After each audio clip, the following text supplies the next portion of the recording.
Yan, ngayong araw nga pala mga tol, mga idol, ay samahan nyo ako. Mayroon nga pala akong patula dito, okra, sigarilyas. Siyempre, nandyan yung panghalo niyan. At saka may talbosin ako ng kamote. Yan, ito na pala yung patula mga idol. Yan, hiniwa-hiwa ko lang, ganyan na style. Kayo nang bahala mga tol kung anong klaseng hiwa yung gusto nyo. Tara mga idol, samahan nyo ako for today's video.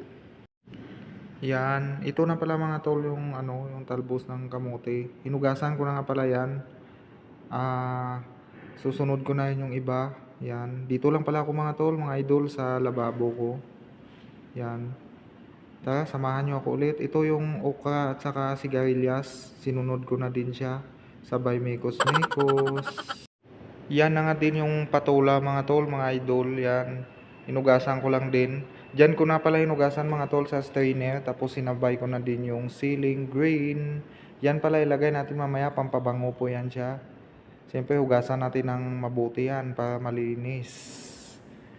Yan.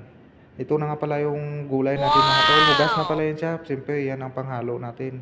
Siyempre yan yung talbos ng kamote. Tsaka yan na yung patula kanina na hinugasan natin. Yan, cooking preparation na nga ako mga tol, mga idol. Yan yung kaserola natin. Papakuluan natin yan tapos nilagay natin yung hipon. Hipon pala na maliliit yan. Siyempre yan na yung patula natin kanina. Yan yung okra, sigarilyas. Saka yung talbos na kamote at saka sili yan mga idol. A few moments later. Yan na pala update mga tol, mga idol. Kumulo na yung tubig natin na may kasamang sahog. Siyempre unahin natin yung sigarilyas. Yan, sunod sinabay ko na yung talbos ng kamote. Saglit lang pala yung mga luto mga tol, mga idol. Isang kulo lang yan. Tapos sunod na din natin ng ibang gulay. Yan ang patula. Yan, shout out pala sa mga mahilig nito. Yan na pala mga tol, mga idol. Yan, nag-taste na pala ako. Nandyan na pala lahat ng gulay na pinipare ko kanina. Yan, yung huli okra. Pero saglit lang yan mga tol, mga idol. Yan. Lalagyan natin yung magic sarap yan para pampalasa. Yun. Siyempre tinakpan ko muna sabay chinek. Yan na pala mga tol. So konting pakulo lang yan. Bali maya maya luto na yan siya.